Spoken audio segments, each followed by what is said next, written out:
안녕하십니까, 국방 매거진입니다. 이번 주 우리 군은 어떤 이슈에 반응하고 어떤 이슈에 열광했을까요? 쏟아지는 정보들 속에 풍미가 제대로 살아있는 진짜 국방을 맛봅니다.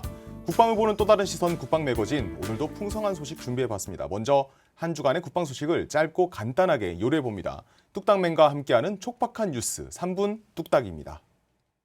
한 주간의 국방 소식을 빠르게 정리해드립니다. 촉박한 뉴스 3분 뚝딱. 이번 주에도 다양한 국방 소식들을 준비해봤는데요. 많은 소식 중에 5가지를 골랐습니다. 첫 번째 소식입니다. 공군의 새로운 리더 박인호 대장이 39대 공군 참모총장으로 취임했습니다.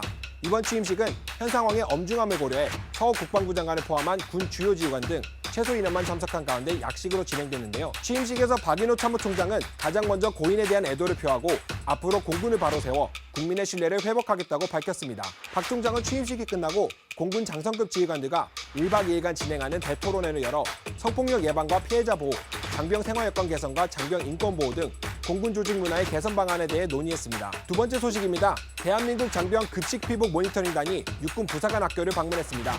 전투복과 전투화, 컴뱃 셔츠 등 다양한 군 피복에 대해 소개받고 민간 업체에서 운영하는 급식도 점검하는 시간을 가졌는데요. 점심시간에 학교 식당을 방문해 학생들이 먹는 급식을 직접 먹어보며 급식의 질을 꼼꼼히 확인했습니다. 또 아들들이 입는 피복이 혹시나 문제는 없는지 컴뱃 셔츠를 입어보며 손으로 일일이 만져보고 의견을 나눴는데요. 장병 급식 피복 모니터링단은 오는 11월까지 활동할 예정입니다. 세 번째 소식입니다. 한미연합 무장장착 경연대회 펜페스트는 한미 양국의 공군 무장사들이 업무 기량을 겨루는 대회인데요. 이번 대회에서 우리 공군팀이 4번째 우승의 영예를 안았습니다. 매년 오산공군기지와 군산공군기지에서 열리는 이 대회에는 한미동맹의 중요성과 한미 장병들 간의 교류가 어떻게 이루어지는지 보여주는 상징성이 있기도 한데요. 우리 공군의 우승을 가져다준 공군 무장사 3인방은 앞으로도 신속하고 정확한 무장장착을 통해 최상의 항공작전 지원에 최선을 다하겠다고 다짐했습니다. 네 번째 소식입니다.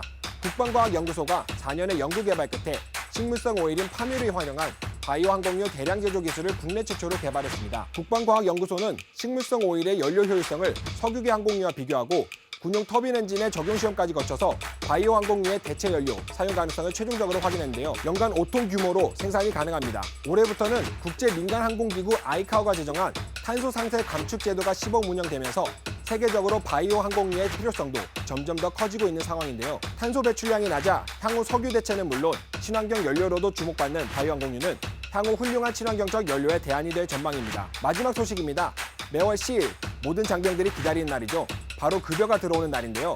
이제 병사들도 인터넷으로 급여 명세서를 받아볼 수 있게 됐습니다. 국군재정관리단이 지금까지 간부에게만 제공되던 급여 명세서 인터넷 메일 발송 서비스를 병사에게도 최초로 확대 시행한 건데요. 그동안은 인트라넷 통합 급여 포탈에 접속해야만 급여 조회를 할 수 있었던 번거로움이 있었는데 인터넷 급여 명세서 발급이 가능해지면서 불편함이 해소된 겁니다. 급여 명세서는 나라사랑 카드에 기재된 메일로 발송되고 봉급과 이발비, 각종 수당 등이 포함되어 있습니다. 또 재정단에서는 민원 서비스 개선을 위해 챗봇 서비스도 도입했습니다. 카카오톡의 국군재정관리단 공식 채널을 개설해 민원인의 질문에 챗봇으로 답변을 제공하는 건데요. 재정단은 앞으로도 쉽고 빠르게 접근할 수 있는 다양한 급여 서비스를 제공해 모든 국방 가족에게 감동과 신뢰를 줄 것으로 기대하고 있습니다. 지금까지 촉박한 뉴스 3분 뚝딱이었습니다. 끝!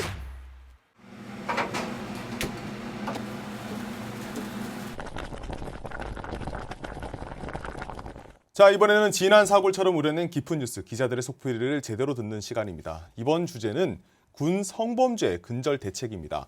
공군 성추행 피해자 사망 사건을 계기로 군이 성범죄 근절을 목표로 각종 대책을 내놓고 있습니다. 관련 영상 먼저 보겠습니다.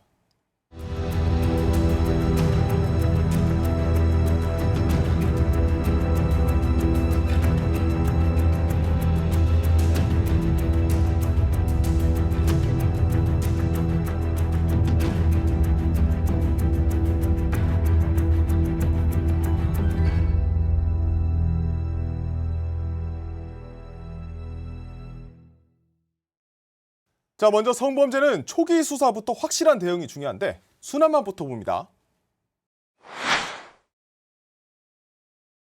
자, 순환맛 봤습니다. 성범죄의 종류와 처벌 수위. 먼저 왜 이걸 알아두는 게 좋을까요? 네, 최근 다양한 뉴스들로 살펴보면 성과 관련된 범죄가 꾸준히 보도되는 상황을 볼 수 있습니다. 네. 다양한 성범죄의 형태로 사건이 발생하고 있고 많은 범죄 중에서도 성과 관련된 범죄는 재범률이 높아서 사회적으로 큰 이슈가 되고 있습니다. 또 인권과 관계된 측면이 크고 누구나 피해자가 될 수 있는 만큼 정확하게 범죄의 분류를 아는 것이 중요할 것 같습니다. 그렇군요. 사실 이게 잘 모를 수도 있어요. 성범죄라고 하면 상당히 큰 범죄라고 생각을 할 수 있는데 이 구체적으로 어떻게 나뉘는 겁니까? 네, 성범죄는 크게 세 가지로 분류해 볼 수 있습니다. 먼저 제일 낮은 단계는 성희롱 행위인데요. 성에 관련된 말과 행동으로 상대방에게 굴욕감이나 불쾌함을 주거나 고용상의 불이익으로 보복하는 등 피해를 입히는 행위를 말합니다. 자, 성희롱 먼저 얘기를 했잖아요. 네. 성희롱 얘기를 했으니까 이 처벌은 어떻게 됩니까?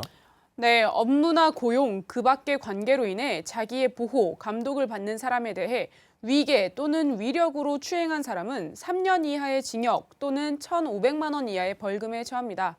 또 법률에 따라 구금된 사람은 감호하는 사람이 그 사람을 추행하면 5년 이하의 징역 또는 2천만 원 이하의 벌금에 처합니다. 결코 가벼운 게 아니에요. 그죠? 그렇습니다. 성희롱 자체가. 자, 그럼 다음 단계 성추행이죠. 네, 이건 대소강약에 상관없이 폭행인 협박 등의 물리적인 행사를 통해 강제적으로 추행을 하는 행위를 말합니다. 강제추행죄로 폭행하거나 협박으로 추행한 경우는 10년 이하 징역 또는 1,500만 이하의 벌금이 내려지는데요. 또 직접적인 행위를 한 강간죄는 3년 이상 유기징역이 내려지게 됩니다.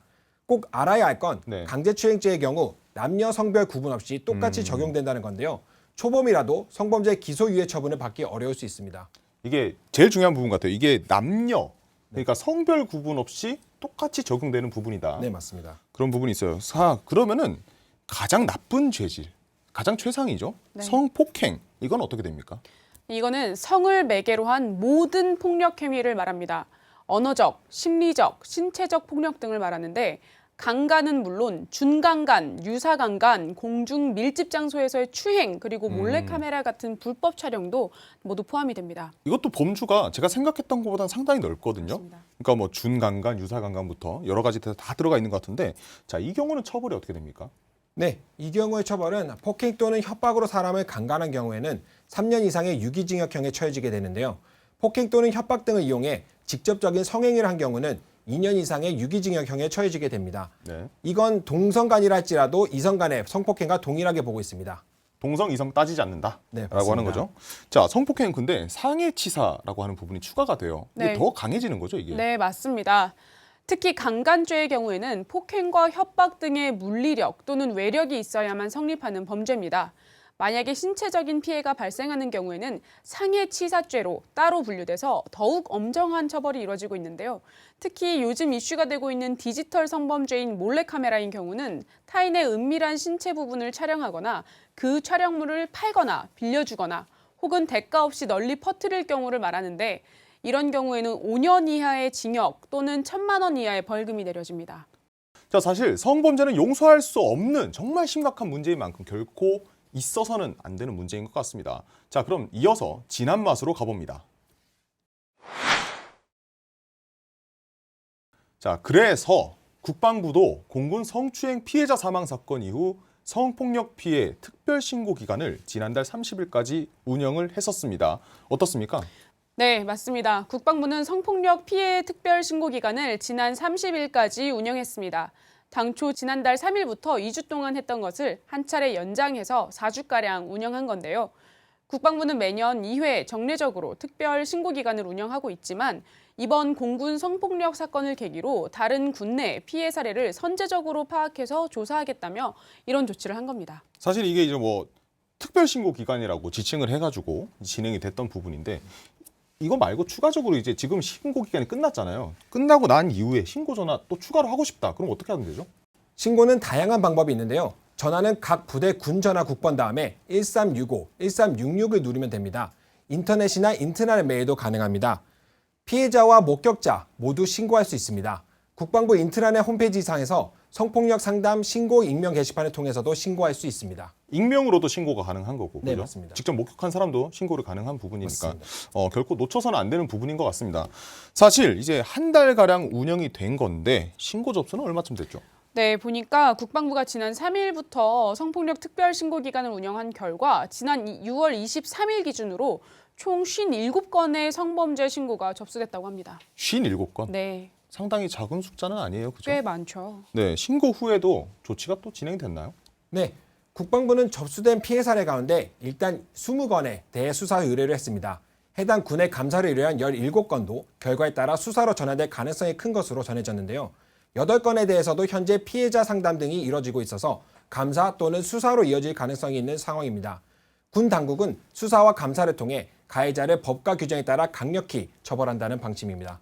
네, 그렇군요. 사실 이건 많이 지켜봐야 될 부분이기도 한 것 같습니다. 사실 여러 우려들이 있긴 한데 이어서 군 성범죄 근절에 확실한 해법은 뭐가 있는지 아니면 어떤 대응책이 있는지 매운맛에서 살펴봅니다. 자, 일단 군이 이번에 대대적으로 각성을 하게 된 게 공군 중사 사건 때문인 것 같습니다.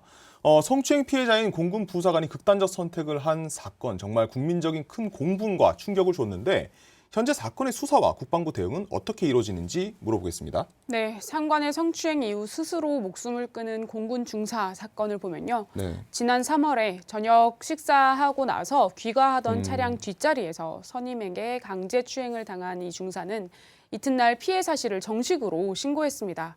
청원 휴가를 받고 부대 전속도 요청을 했지만 2차 가해에 시달리던 이 중사는 다시 출근한 지 나흘 만에 숨진 채 발견됐습니다. 사건이 뒤늦게 알려지고 국민 여론이 악화되자 국방부는 사건을 국방부 검찰단으로 이관하고 대대적인 수사에 나섰습니다. 사실 저도 군복을 입고 있는 군인인데 아직도 이런 일이 있구나라고 하는 거는 너무 개탄스러웠거든요. 사실상 그런 일인데 사실 현재 수사는 어디까지 왔죠? 네, 현재 이성용 공군참모총장은 사건의 책임을 지고 사의를 표명했고 대통령은 중사의 추모소를 방문하고 대국민 사과도 했습니다. 사건이 국방부로 이관된 지 이틀 만에 성추행 가해자 A 중사는 구속됐고 강제추행과 보복 협박 혐의로 재판에 넘겨졌습니다. 피해자를 회유하고 사건을 은폐하려 한 혐의 등을 받는 2차 가해 핵심 인물인 준이와 상사 2명 역시 구속된 가운데 군 검찰심의위원회는 추가 수사를 주문했습니다. 피해자가 전속했던 15비행단 부대원과 20비행단 군 검사 등을 비롯해 피의자로 입건돼 조사를 받는 사람은 모두 13명입니다. 이 공군의 이중사 사건 같은 경우는 국방부가 군검찰수사심의위원회를 설치했지 않습니까? 네, 맞습니다. 공군 성추행 피해자 사망 사건 논의를 위해 민간 전문가로 구성된 군검찰수사심의위원회가 지난 6일 열렸습니다. 위원회 창설은 지난달 11일이었고 이번까지 해서 총 5차례 거쳐서 회의를 진행한 건데요. 국방부가 지난 6월 1일 사건을 국방부 검찰단으로 이관한 이후 총 5번이 열린 건데요. 5차 내용을 보면 성추행 피해 공군부사관 사망 사건 관련 신상유포 등 2차 가해 의혹이 제기된 공군 제15 특수임무비행단 간부들에 대해 보완 수사를 권고했습니다.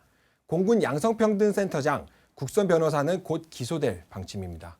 네, 그렇습니다. 자, 사실 이런 분위기에서 성폭력 예방 제도 개선 전담팀도 국방부에 만들어지지 않았습니까? 네, 그렇습니다. 군 조직의 성폭력 사건 대응 실태와 시스템을 재점검하고 근본적인 개선 대책을 마련하고자 한 건데요.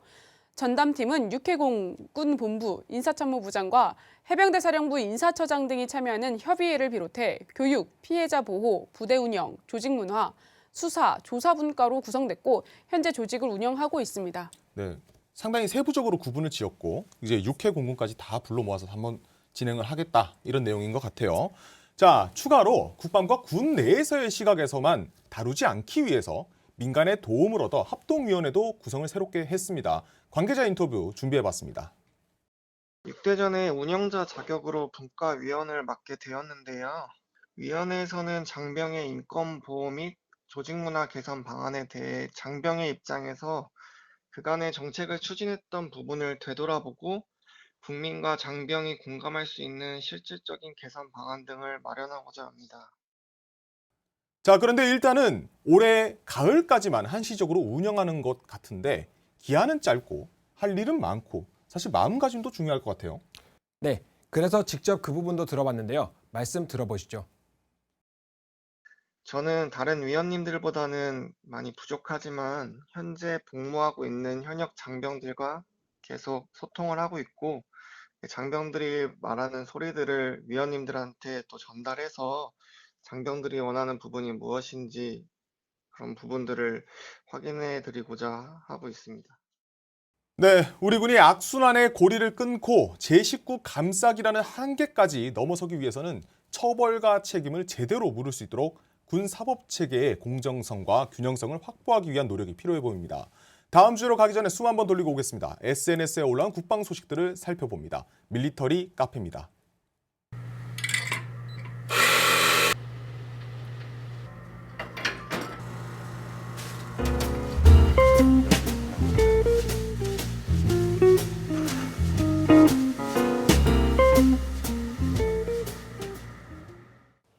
안녕하세요. 밀리터리 카페입니다.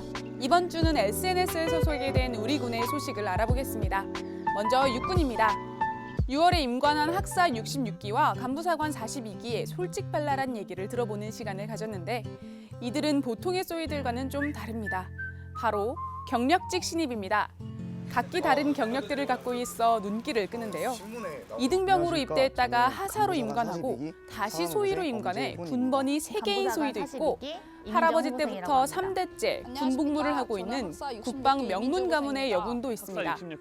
이들은 각각 다른 경력을 바탕으로 장교라는 꿈을 품고 경력직 소위로 임관했습니다.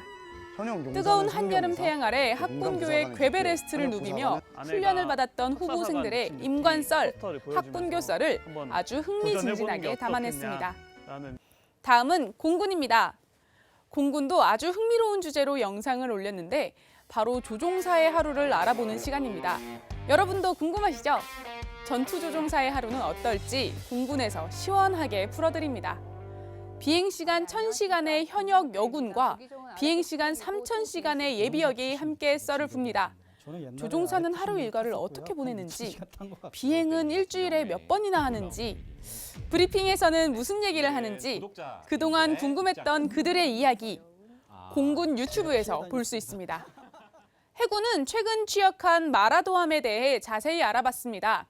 해군의 두 번째 대형 수송함인 마라도함의 모든 것, 최신 장비와 다목적 플랫폼으로 다양한 임무를 수행하는 우리 해군의 든든한 대형 수송함의 위용을 느낄 수 있습니다.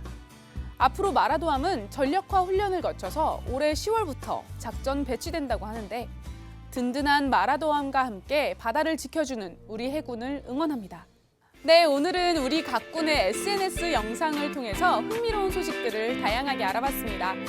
국군 꿈을 안고 장교로 새 시작을 하는 경력직 소위들부터 하늘과 바다를 누비는 공군과 해군까지 각자의 자리에서 우리나라 대한민국을 위해 땀 흘리는 국군 장병들, 여러분 모두가 우리의 주인공입니다. 감사합니다.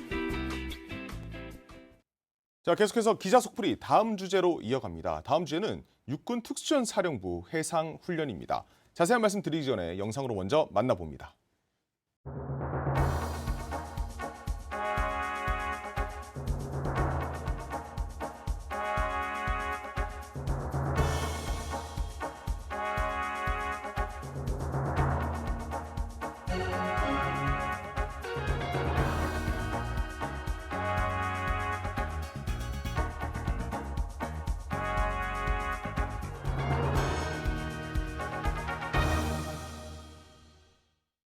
자, 두 번째 기자 속풀이 우리 조다니엘 기자와 함께 하겠습니다. 조 기자, 특전사 훈련 전담인가요? 네, 뭐 제가 또 네. 어떻게 하다 보니까 이번에 또 특전사 해상훈련 현장을 네. 다녀왔습니다. 제가 참 좋아하죠, 특전사. 네. 뭐 특전사라면 이번에 제 다녀온 훈련이 특전사라면 1년에 한 번 꼭 받아야 하는 해상훈련 현장을 제가 또 잘 취재를 하고 왔습니다. 1년에 한 번 네. 딱 받는 거다라고 네, 맞습니다. 표현을 해줬습니다. 기대됩니다.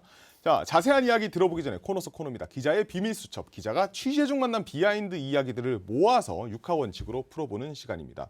18번째 장이네요. 네, 맞습니다. 비밀수첩 18번째 장 취재한 내용을 먼저 육하원칙으로 풀어드립니다. 네, 먼저 누가입니다. 육군 특수전사령부의 독수리 부대 장병들이 해상훈련에 나섰습니다. 훈련은 지난 7월 5일부터 오는 14일까지 이어질 예정이고 충남 보령에 있는 특전사 전용 해상훈련장에서 진행이 됐습니다. 다양한 상황을 가정하며 실전적으로 해상훈련을 이어갔고 세계 최정의 대체불가 특전사가 되기 위한 이런 훈련을 제가 취재를 하고 왔습니다. 저는 충남 보령이라고 하면 네. 머드팩밖에 생각이 안 나요. 그렇죠. 그쵸. 영상을 보면 또 알겠지만 또 네. 이렇게 머드를 또 몸에 바르면서 아, 체조를 하는 또 그런 그런 부분이 모습들도 또 있습니다. 그렇군요. 네. 자, 육하원칙 한번 잘 들어봤습니다. 조 기자, 육하원칙에서 어떤 다양한 상황을 가정한 실전적인 훈련을 했다라고 네. 이렇게 표현을 했어요. 이게 네. 뭐죠, 이게? 특전사라면 누구나 받는 해상훈련, 바다에서 작전을 펼치기 위한 훈련입니다. 제가 취재한 날에는 특전팀이 해안으로 접안하는 일련의 과정과 공무보트 원전복 훈련, 그리고 특전사 훈련에서 빠질 수 없는 체력 단련이 이어졌습니다. 해안으로 접안하는 일련의 과정 속에는 고속 침투, 은밀 침투, 해상 척구조 운영이 이어졌습니다. 먼 거리의 바다에서 고속으로 기동을 해서 가까운 해안으로 접근을 하면 보트의 엔진에 시동을 끄고 페달을 사용해서 기동을 하는 은밀 침투가 이어집니다.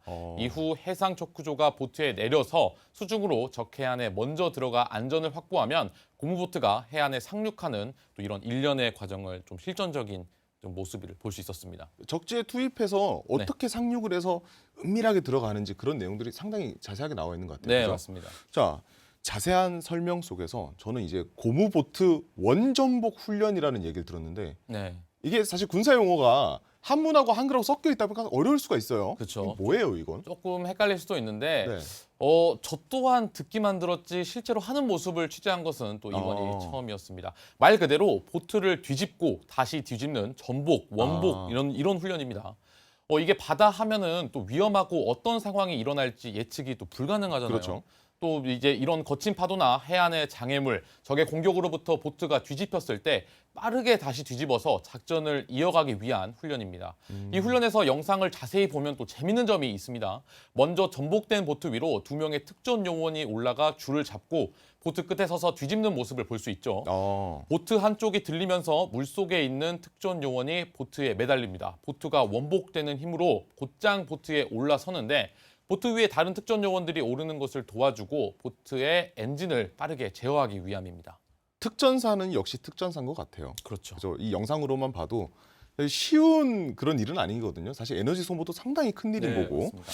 보트 원전복 훈련 사실 이 정도면은 원픽감인 것 같은데요. 네, 그래서 오늘 제 원픽은 보트 원전복 훈련. 네. 그 중에서도 보트가 뒤집히는 순간을 제가 오늘 원픽으로 선정을 했습니다.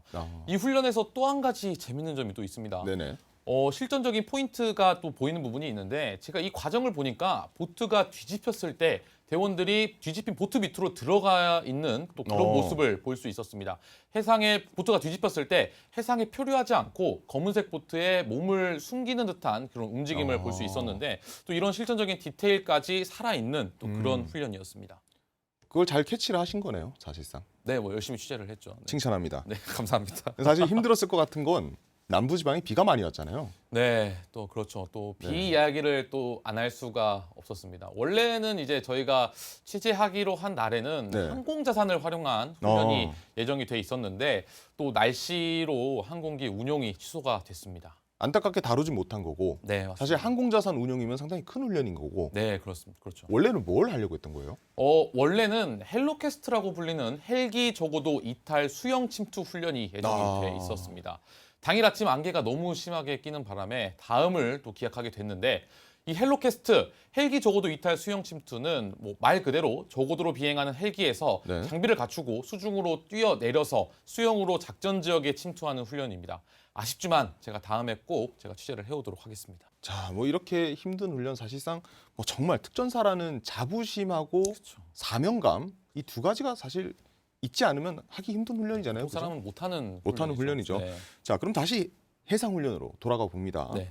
위험한 훈련인 만큼 안전 대책에 대한 궁금증도 있을 것 같습니다. 네, 안전대책 역시 특전사 명성에 걸맞게 잘 마련이 돼 있었습니다. 네. 저체온증에 대한 음박 쉘터 그리고 온열 손상 처치킷 등을 갖춘 구호소를 24시간 운영하고 있고 훈련장이 있는 지역을 담당하는 육군 야전부대 의무 담당자와도 연락 체계가 잘 갖춰져 있었습니다. 또 응급환자 후송 체계 역시 육군의 육군 지역 항공단과 관할 소방서와도 또 이런 연락 체계가 잘 구축이 되어 있는 모습까지 제가 확인을 할 수 있었습니다. 또 여기서 끝이 아닙니다. 또 부대는 조수 간만의 차이와 조류, 수온 등 작전 환경을 고려한 훈련 시간을 탄력적으로 운영을 하면서 또 훈련의 질 역시 높여가고 있는 모습을 보여줬습니다. 네, 모쪼록 이제 오는 14일까지라고 얘기했죠. 네, 맞습니다. 훈련상 이제 안전 대책이 잘 강구가 돼서 비전투 손실이 좀 없었으면 좋겠습니다. 네. 자, 얘기는 다 들어봤고 네. 마지막 내자로 말해요. 오늘 어떻습니까? 네, 오늘 제가 준비한 내자 대체 불가입니다. 대체 불가. 네, 특전사다. 그렇죠. 그쵸. 대체 불가 특전사죠.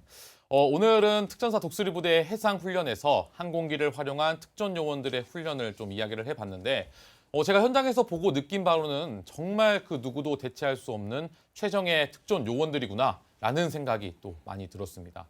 모든 특전 장병들의 해상훈련이 또 안전하게 마무리되길 바라면서 대체불가 특전사 항상 응원하도록 하겠습니다. 네, 모쪼록 훈련 오늘 정말 고생 많았고 비도 오는 와중에 무사히 귀환해서 다행이라고 생각합니다. 고생 많았습니다. 네. 자, 마지막 내자로 말해요까지 알차게 들어봤습니다. 이번 주 국방 매거진이 준비한 소식은 여기까지입니다. 우리는 흔히들 미국을 우스갯소리로 천조국이라고 부릅니다. 국방비가 거의 1,000조에 달하기 때문인데 이 천조국, 미국에서도 국내 성범죄는 끊이지 않아서 한 해만 2만여 명 정도가 피해를 입는 것으로 알려졌습니다. 지금 국방부는 성범죄 사건 처리를 국내 조직이 아닌 외부 기관의 협의를 맡기는 방안에도 손을 들어줬는데 아군에 의한 아군의 공격이 자정작용만으로는 해결되지 않는다는 점을 잘 살피고 이번에야말로 국내 성범죄 근절을 위한 확실한 해법을 찾았으면 좋겠습니다. 국방 매거진 마칩니다. 다음 주에 다시 뵙겠습니다. 감사합니다.